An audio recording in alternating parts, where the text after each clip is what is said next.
गोविन्दाय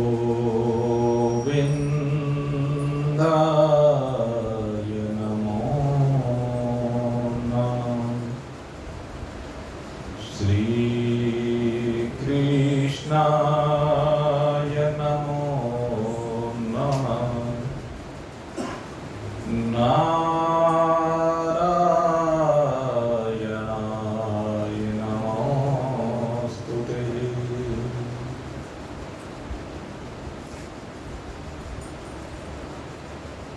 सर्वश्रेष्ठ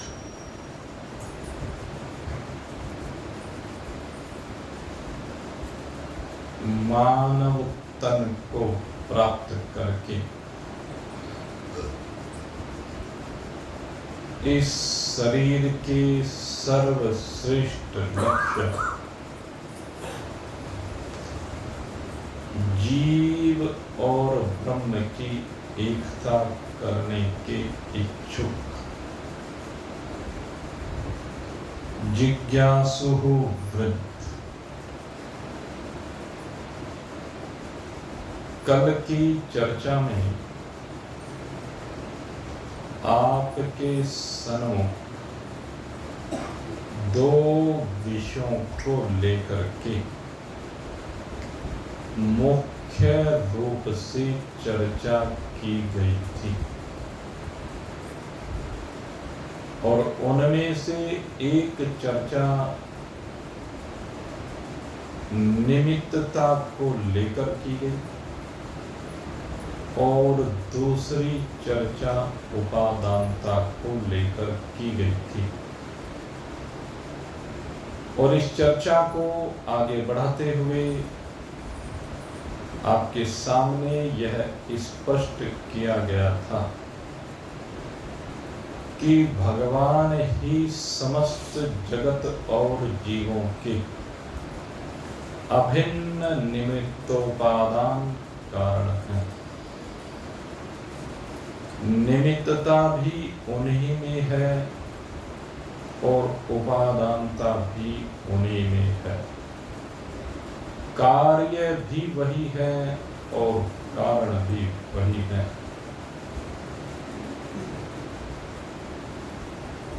अपरा प्रकृति और परा प्रकृति ये दोनों उन्हीं की शक्ति है। उन्हीं की शक्ति से अपरा प्रकृति ये सत्तावान दिखाई देती है। परा प्रकृति अपरा प्रकृति में प्रविष्ट होकर के समस्त लोकांतरों की जनक होती है। अनंत कोटि ब्रह्मांडों में 14 भुवनों में या कह लीजिए तीनों लोकों में जो भी कुछ है वह इस परा और अपरा प्रकृति के अंतर्गत आ जाता है। इसके निमित्त कारण परमात्मा ही है और इसके उपादान कारण भी परमात्मा ही है। निमित्त कारण को लेकर के चर्चा करते हुए आपको समझाया गया कि जितने भी कार्य जगत में हो रहे हैं उन सब कार्यों को करते हुए भी जो कार्य से बिल्कुल विलग रहे, कार्य से विलग रह करके जो कार्य का संपादन करे उसको निमित्त कहते हैं। कार्य अलग है और मैं अलग हूं। यह जो निश्चय है यही वास्तविक निश्चय होता है और इसी निश्चय के द्वारा बोध होता है कि ये जो कुछ भी है सब मिथ्या प्रतीति मात्र है। इसमें परमात्मा के अतिरिक्त और कुछ भी नहीं है। परमात्मा ही उपादान रूप से मिट्टी भी है और परमात्मा ही मिट्टी से बने हुए खिलौने भी हैं। परमात्मा ही सोना बनकर के उपादान बनते हैं, सूत बनकर के उपादान बनते हैं, लोहा बनकर के उपादान बनते हैं, आभूषण बनकर के कार्य बनते हैं, वस्त्र बनकर के कार्य बनते हैं, अस्त्र शस्त्र बनकर के कार्य बनते हैं।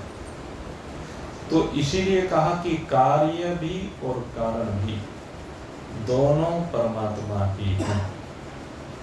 तो इस भाव को हमें भली प्रकार से समझ लेना चाहिए कि जो निमित्त है परमात्मा, उस निमित्तता को समझने से जीवन में वैराग्य आ जाता है, जीवन में असंगता आ जाती है, फिर कहीं भी चिपकाव नहीं रहता है। सत्संग वह विधा है जहां पर आकर के जगत का आकर्षण वो दिन प्रतिदिन घटता चला जाता है, और आकर्षण ही नहीं घटता है, अपितु इससे ये भी भाव नहीं लेना चाहिए कि प्रतिकर्षण हो जाता है। कहते हैं न जगत का आकर्षण रहता है न प्रतिकर्षण रहता है।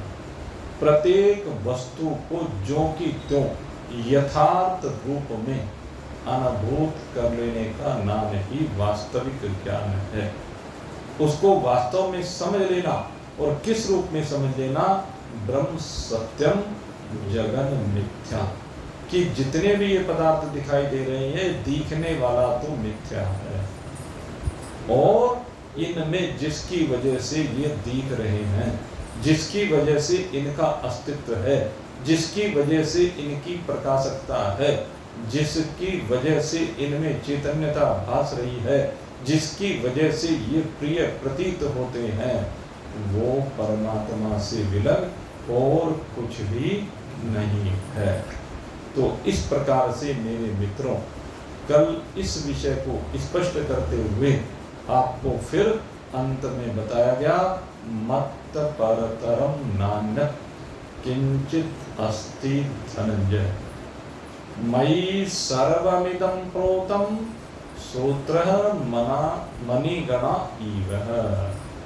कहते हैं ये सारा जो भी कुछ है, जैसे एक सूत्र में अनेक मनके बने हुए होते हैं, और उन मनकों के बनने से वो सूत्र माला के रूप में भासने लगता है, वो सूत्र माला बन जाता है। वस्तुतः है तो सूत्र ही है, तो धागा ही, और वह धागा माला बन करके दिखाई देने लगता है, सोना आभूषण बन के दिखाई देने लगता है, लोहा अस्त्र शस्त्र बन करके दिखाई देने लगता है, सूत वस्त्र बन करके दिखाई देने लगता है, खेल खिलौने बन करके मिट्टी दिखने लगती है उन विभिन्न रूपों में। वास्तव में ये जो भी कुछ दिख रहा है, कल आपको उदाहरण दे करके समझाया गया कि जैसे ये जो माला होती है, ये मणके बना करके दिखाया था। ये मणके काहे से बने? इस धागे से बने। इनकी वास्तविकता धागा सूत से अलग कुछ भी नहीं है। जितने भी ये मणके दिखाई दे रहे हैं, यही तो मणके। ये मणके कौन है? ये सारे शरीर है।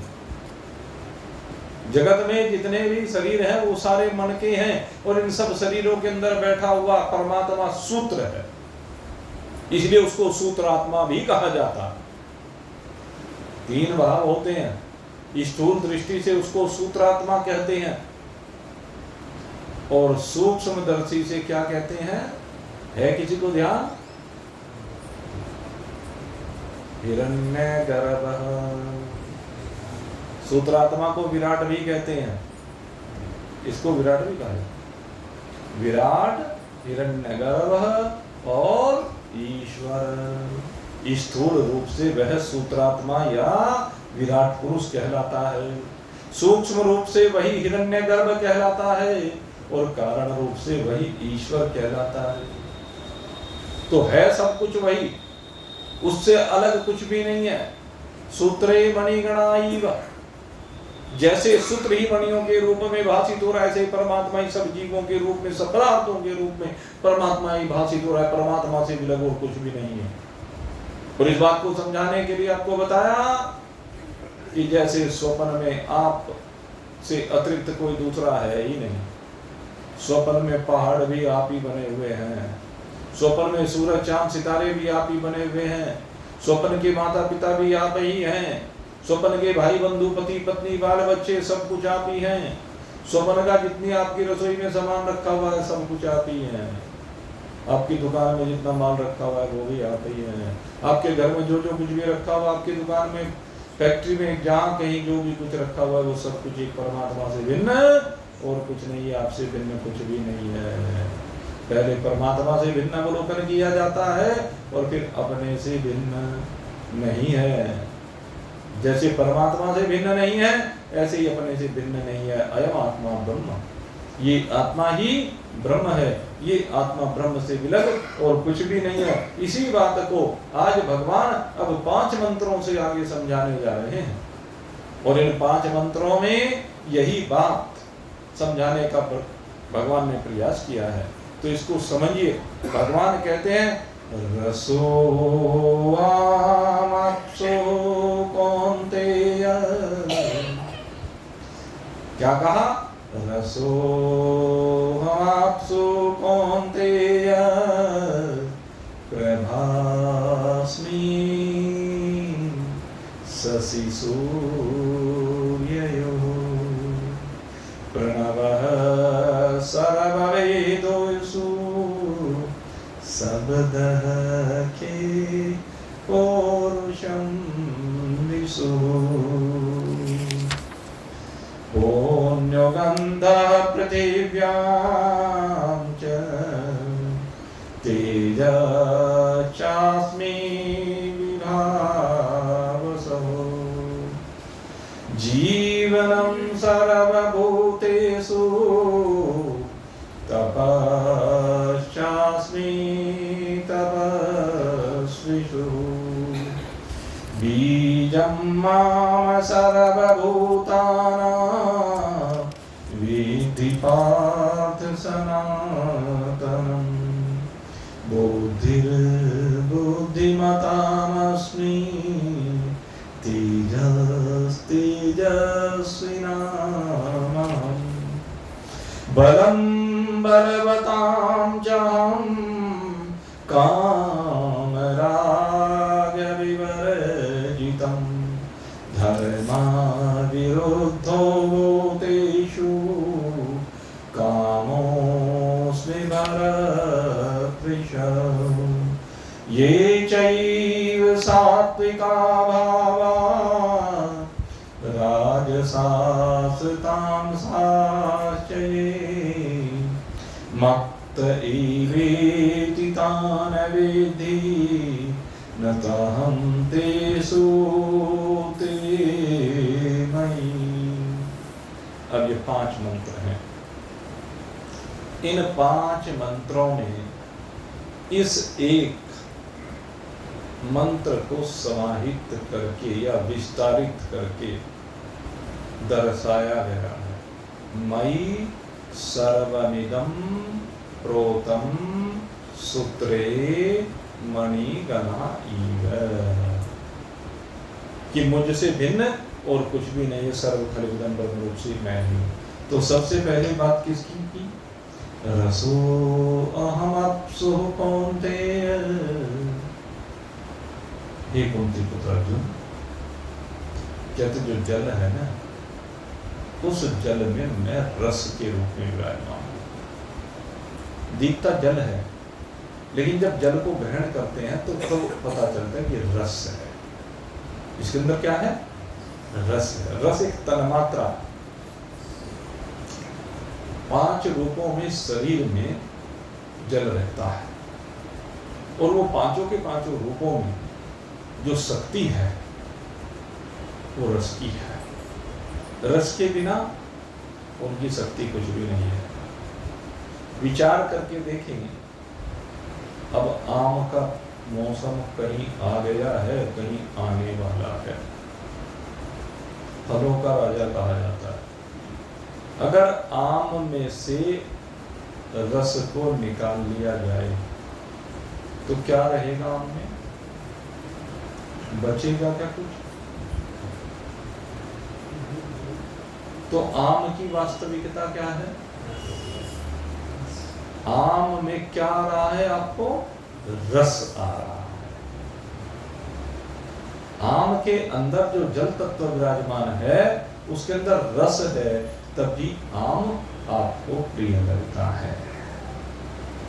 तो ये रस कौन है? कहते रस में। भगवान कहते हैं रसो अहम अपुसो। जितने भी जलीय पदार्थ हैं उनके अंदर जो रस है वो मैं हूं। आप कोई भी पकवान बनाते हैं या घर में कोई सब्जी बनाते हैं, अगर उस सब्जी में रस ना हो खाएंगे? और एक तो रस होता है जल रूप में, लेकिन जल भी है उसमें, सब्जियां भी हैं, खूब उबाली गई हैं, पकाई गई हैं, लेकिन उसमें राम रस ना हो। आप जानते हैं राम रस होता है? रसोई में गृहिणी रोज राम रस का प्रयोग करती है, लेकिन अब राम रस को जानती नहीं। मैं आधों से पूछूं तो पता नहीं होगा कि राम रस किसे कहते हैं। पता है? सब व्यंजनों में जितने भी आपके पकवान हैं, जितने भी आपकी सब्जियां हैं, अगर उनमें नमक नहीं है, राम रस नहीं है, ये है राम रस, तो सब फीकी है कि नहीं? खाएंगे क्या? तो नमक के अंदर, नमक को खाए होंगे क्या? नमक को नहीं खा सकते। नमक भी तभी ग्रहण किया जाएगा जब वो उस जल तत्व के अंदर मिक्स कर दिया। दूध भी जब ग्रहण किया जाता है जब उसमें चीनी मिला दी जाती है। तो उनके अंदर रस के रूप में कौन विराजमान? मिठास के रूप में कौन विराजमान है? खारेपन के रूप में कौन विराजमान है? खटास के रूप में नींबू में कौन विराजमान है? करेले में कड़वाहट के रूप में कौन विराजमान है? ये है रस। करेला भले ही कड़वा हो, लेकिन कड़वा करेला भी आपको अच्छा लगता है। कड़वे करेले में भी आपको रस आता है। कड़वा करेला आपकी बीमारियों को, किसको? शुगर को, कहते कंट्रोल में रखता है। और बड़े उसको आप चाव से खाते हैं, पका करके खाते हैं, तो कड़वेपन में भी रस है, मीठेपन में भी रस है, खट्टेपन में भी रस है, सब में रस है। वो रस किसका है? भगवान कहते हैं कि मैं ही रस के रूप में विराजमान हूं, मेरा ही रस है। समस्त जलीय पदार्थों में रस के रूप में एक मैं ही विराजमान हूं। मैं रस रूप से सब पदार्थों में बैठा हूं, और रस को निकाल देने के बाद इस जल तत्व में कुछ भी बाकी नहीं रहेगा। जरा आम को धूप में रख दीजिए, पपीते को धूप में रख दीजिए, संतरे को धूप में रख दीजिए, जो भी अंगूर जिसमें रसी रस भरा होता है उसको रख दीजिए। 2 दिन धूप में रख दो, देखने को भी मन नहीं करेगा, क्योंकि उसकी शोभा किससे है? रस से है। और जब धूप में रख दिया जाता है तो धूप के प्रभाव से उसके रस का अवशोषण सूर्य देव कर लेते हैं। सूर्य देव उसका अवशोषण कर लेते हैं, उसमें से रस को निकाल लेते हैं। आप यहां सब बैठे हुए हैं, सबके अंदर एक शक्ति है, सबके अंदर एक ओज है, सबके अंदर एक सामर्थ्य है, सब में चैतन्यता दिखाई देती है। दिखती है कि नहीं दिखती है? लेकिन जब किसी की अंतिम घड़ी आ जाती है, तो अंतिम घड़ी के आने पर अपने शरीरों को तो खैर कोई देख नहीं पाता, लेकिन जरा विचार करके देखें, घर में कितने कीड़े मकोड़े मच्छर या अन्य संसार में रहने वाले जीवों को पड़े हुए सड़ते हुए आपने देखा? उनमें से क्या निकल गया जिसके कारण से वो सड़ने लगे, जिसके कारण से वो सूख गए, जिसके कारण से वो अस्तित्वहीन हो गए? जो निकल गया वही रस है, जो निकल गया वही प्रभा है। प्रभा निकलती है, ओज निकलता है, रस निकलता है, सार निकलता है। उस सार के निकलने पर ये जो शिव बना बैठा, ये जितने भी शरीर हैं सारे पवित्र हैं। पवित्र हैं कि नहीं? इस समय जितने भी शरीर बैठे हैं सब पवित्र माने जाते हैं। इस समय शरीर के बालों को भी आपने छू लिया तब भी आप अपवित्र नहीं होते हो क्या? अपने सिर के बालों पर कितनी बार हाथ फेरते हैं? अपने मुंह पर कितनी बार हाथ फेरते हैं? अपने मुंह पर कितनी बार हाथ फेरते हैं? खा पी करके कुल्ला मंजन करने के बाद सब अपने मुंह पर हाथ जरूर फेरते हैं, पोंछ लेते हैं। हाथ झूठा होता है क्या? मुंह पर हाथ लगाने के बाद भी हाथ झूठा नहीं माना जाता।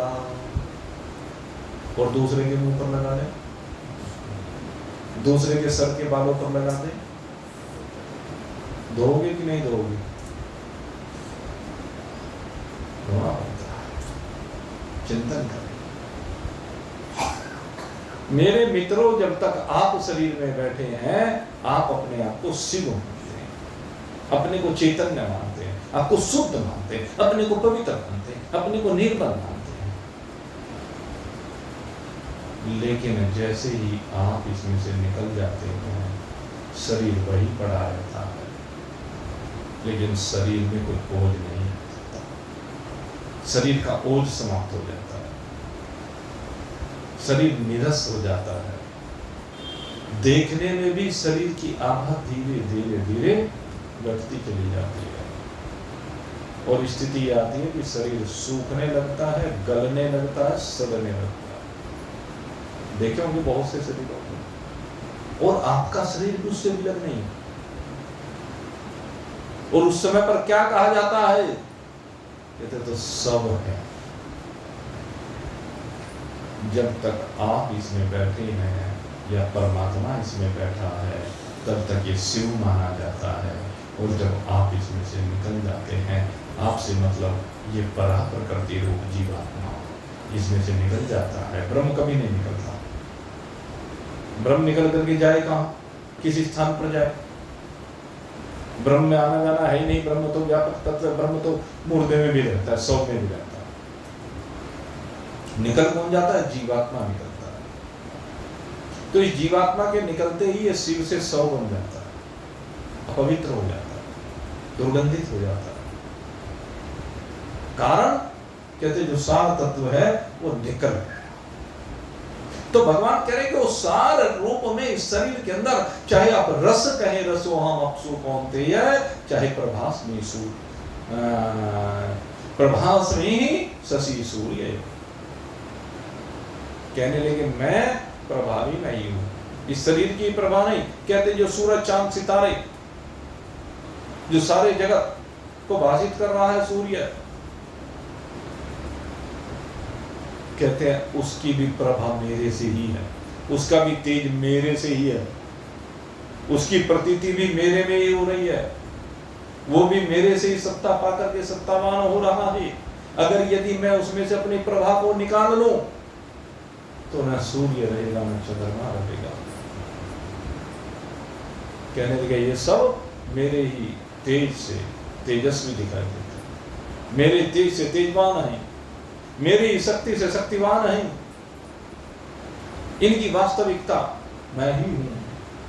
प्रभास्मि शशि सूर्य, इनकी प्रभा मैं हूं, चांद की चांदनी मैं हूं, सूर्य का तेज मैं हूं। इसलिए इस बात को समझा रहे हैं भगवान। यहां से भगवान अपनी दिव्यता को प्रकट करके दिखाना शुरू करते हैं। ये जो 7वां अध्याय है, इस 7वें अध्याय से, क्योंकि भक्ति वो प्रारंभ हो गया, मैंने आपसे बताया था, 7वें अध्याय से लेकर के 12वें अध्याय तक ये 6 अध्याय गीता जी के, ये भक्ति योग की पराकाष्ठा है। इनमें भगवान की वास्तविकता को दर्शाया गया, यथार्थता को दर्शाया गया। भगवान कौन है, भगवान क्या है, तो एक एक बात के ऊपर चर्चा कर रहे हैं, क्योंकि भगवान इसमें शपथ ले रहे हैं कि अर्जुन मैं तेरे को संपूर्ण ज्ञान दे रहा हूं, मैं तेरे को समग्र ज्ञान दे रहा हूं।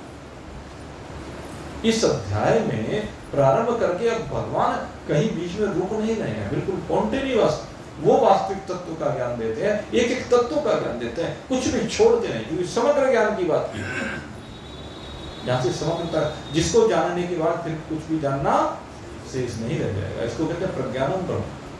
हमारे ऋग्वेद का प्रथम महावाक्य यही है, प्रज्ञानम ब्रह्म। ब्रह्म क्या है? प्रकृष्ट ज्ञान स्वरूप है, शोधित ज्ञान है। सब कुछ का शोधन करने के बाद प्रकृष्ट ज्ञान क्यों कहते हैं इसको? प्रकृष्ट ज्ञान कहने के पीछे क्या भाव है? प्रकृष्ट माने शोधित ज्ञान। कहते हैं सब कुछ का शोधन करने के बाद जो शेष बचता है वो ब्रह्म है। कहते हैं सब कुछ को मथने के बाद जो बचे सो ब्रह्म है। तो इस ब्रह्म की वास्तविकता को हमें समझना है। प्रणवः सर्ववेदेषु, अब बात की है प्रणव की। कहते हैं जो वेद हैं, वेदों का सार क्या है? कहते हैं प्रणव है। प्रणव है ओम। ओम क्या है? त्रिमात्रिक पदार्थ। ओम में 3 तो मात्राएं हैं और चौथा एक अमात्रिक पदार्थ है, अकार, उकार, मकार, और जिसको बिंदु नाद कहते हैं वो अमात्रिक पदार्थ है। 3 जगह पर मात्राएं हैं, चौथी जगह पर कोई मात्रा नहीं है। मात्राएं क्यों हैं? हम जो बार बार इस चीज को जब भी समझाते हैं तो इस बात को आज समझ लीजिए, इनको मात्रिक क्यों कहा गया? अकार को, उकार को, मकार को, इनको मात्रिक क्यों कहा गया? मात्रिक माने सीमा में बांध दिया गया। मात्रा, एक मात्रा होती है। जैसे आप जाएं किसी पंसारी की दुकान पर, पंसारी की दुकान पर जाते हैं, जैसे इनको आप लगा दो, सो मत झाके सो, इतना माल मिल रहा है। तो क्या कह रहा था?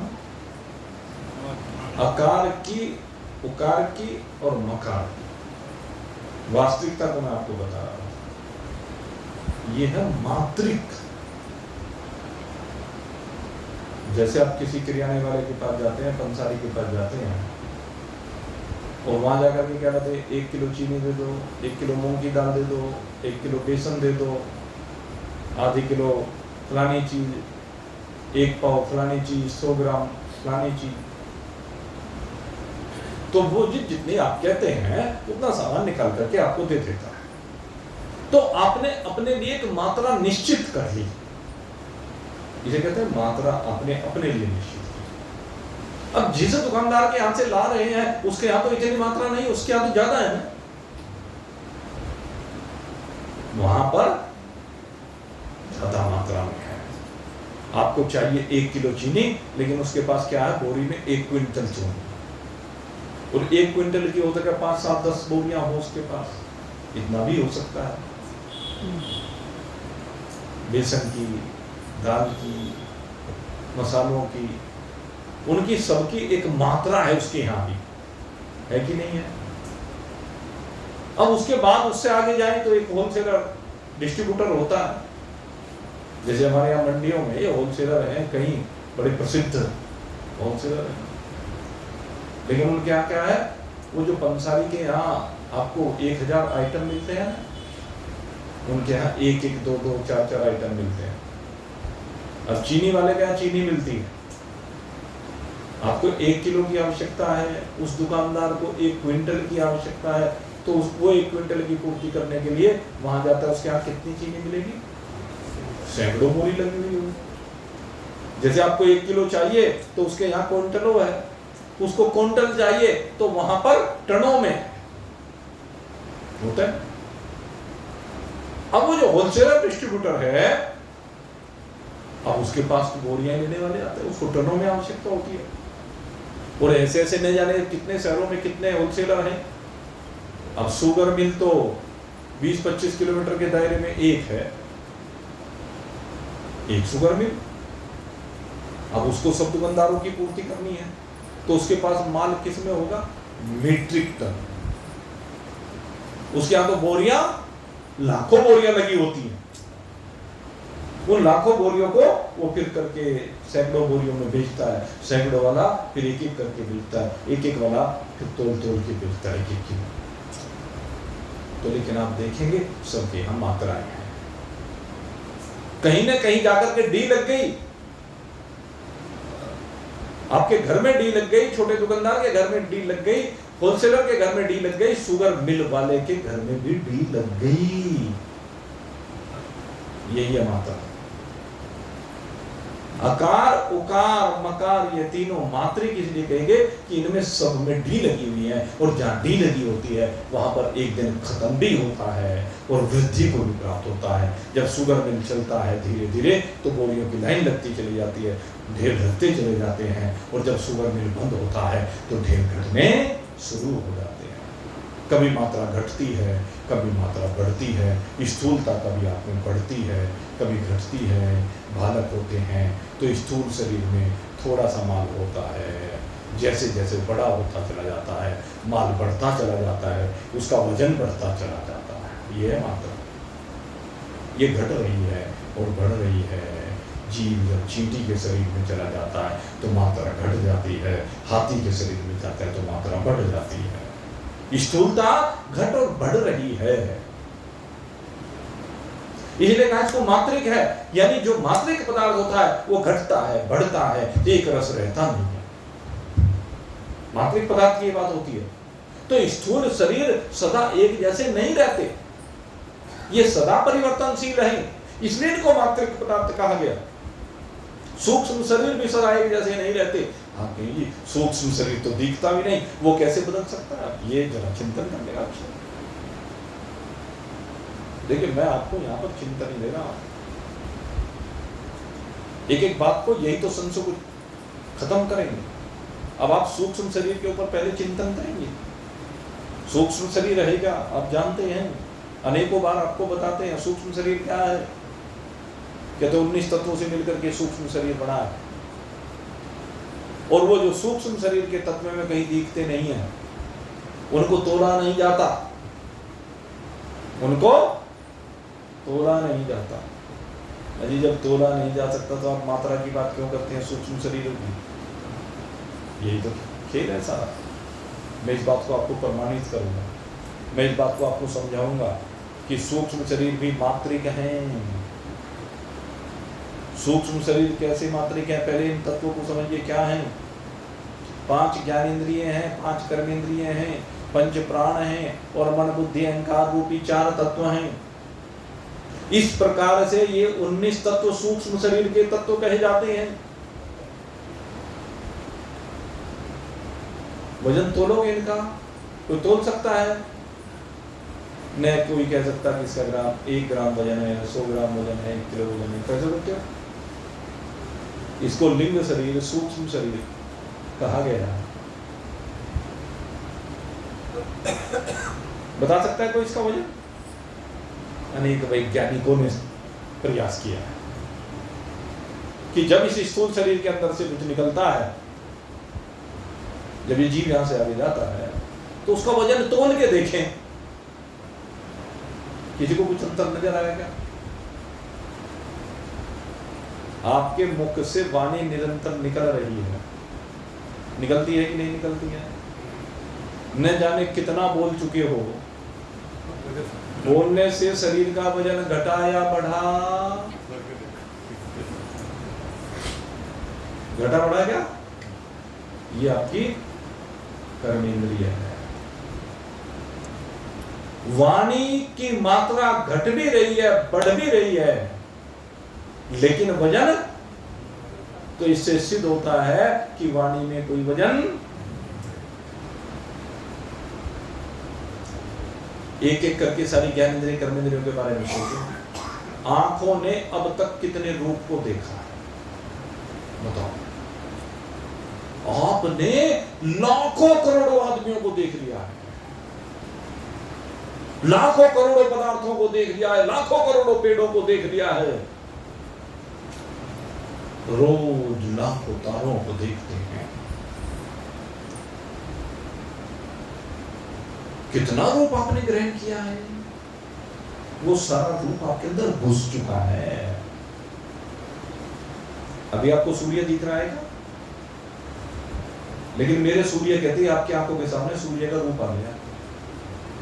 मैं अगर चांद कहूं तो चांद का रूप आ जाएगा, तारे कहता हूं तो तारे का रूप आ जाएगा, मैं हाथी कहूं तो हाथी का रूप आ जाएगा, मच्छर कहूं तो मच्छर का रूप आ जाएगा। आएगा कि नहीं आएगा? क्योंकि वो आपके अंदर बैठा हुआ है। कितना वजन है उसका? कोई तोल के बता सकता है? लेकिन रूप भी घटता है, बढ़ता है। पूरे दिन घर से बाहर ना निकलो, कितना रूप अंदर प्रवेश करेगा? पूरे दिन आराम से, आज तो कहना बिस्तर तान करो रहा, वो आता है ना, चादर तान करो रहा। कितना रूप देखोगे, कितना रूप घुसेगा आपके अंदर? और किसी दिन सारे दिन बस धक्के खाते रहो तो कितना रूप घुसेगा आपके अंदर? पता नहीं। आज तो भाई कितने दफ्तरों में धक्के खा गया, कितने बादलों की खुशामद करता रहा, कैसे बस आज तो भाई बस बुरा हाल हो गया सारा। कितना रूप आपके अंदर घुसा,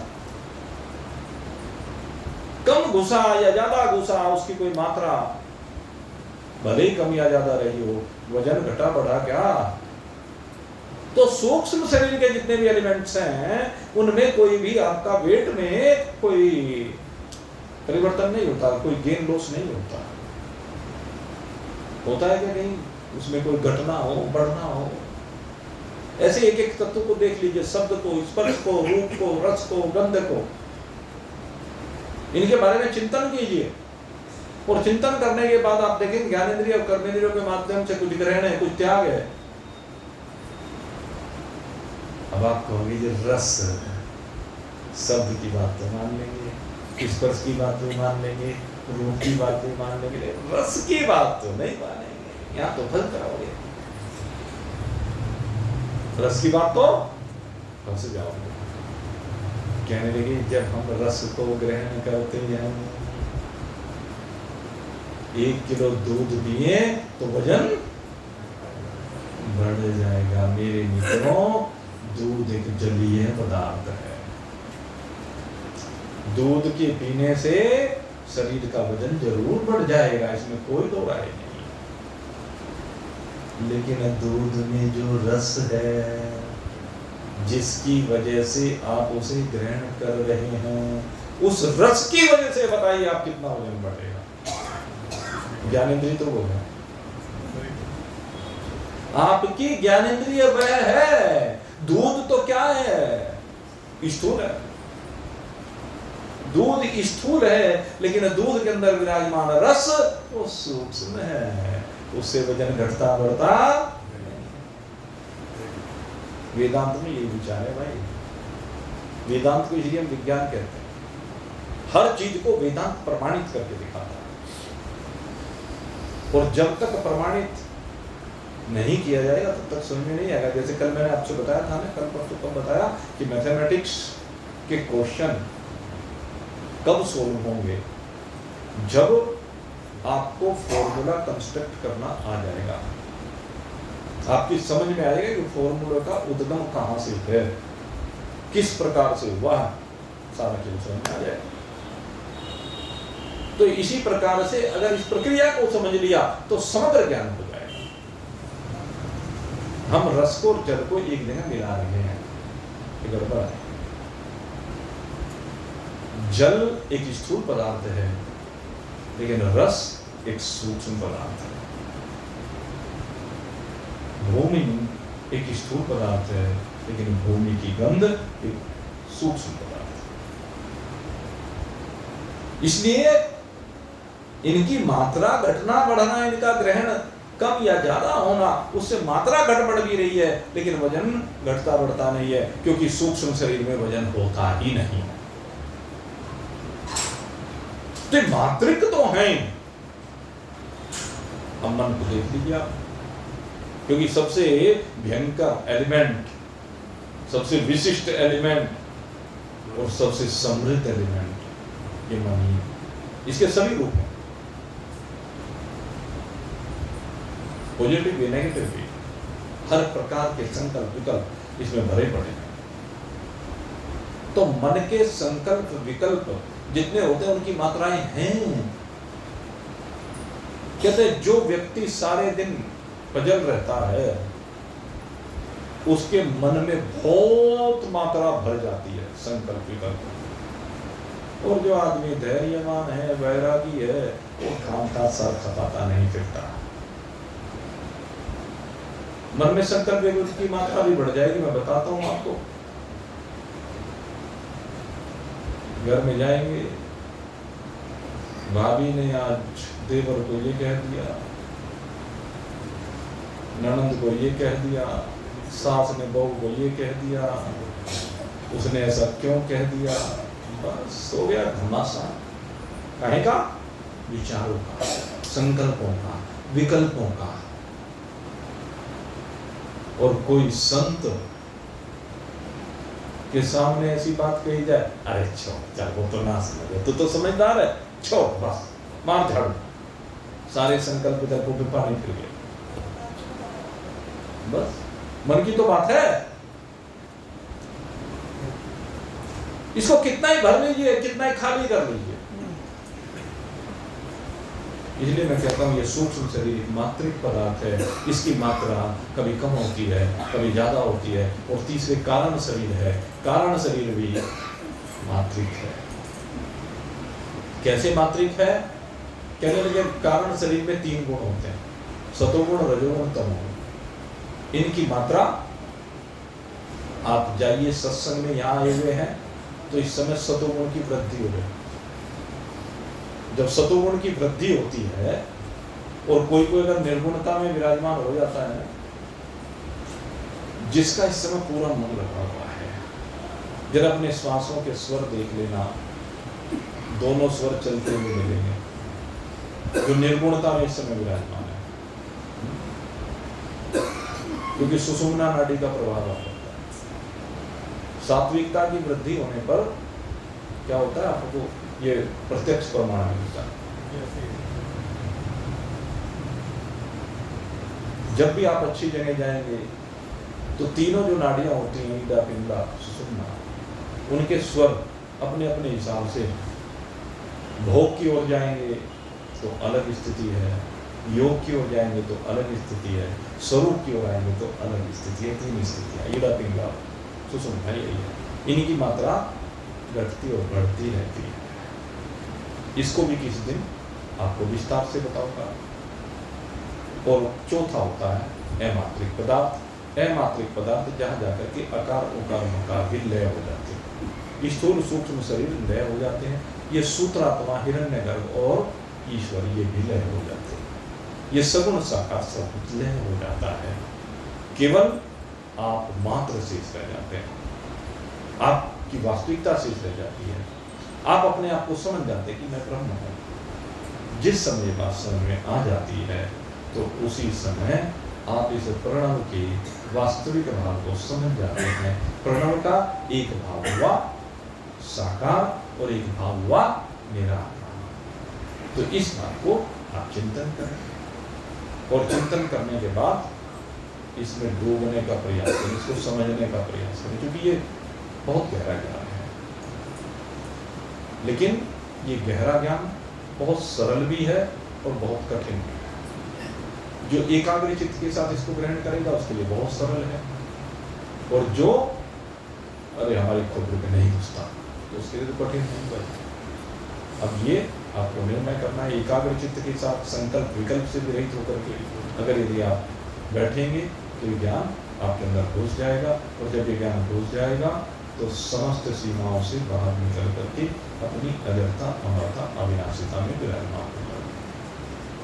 इसलिए मेरे मित्रों, इसको ग्रहण कीजिए और आनंद रस से सरोवर हो। आप सबके लिए बहुत बहुत शुभकामना करते हुए अब यहीं पर आज के सत्संग को विश्राम दे रहे हैं। बोलिए सच्चिदानंद भगवान की जय।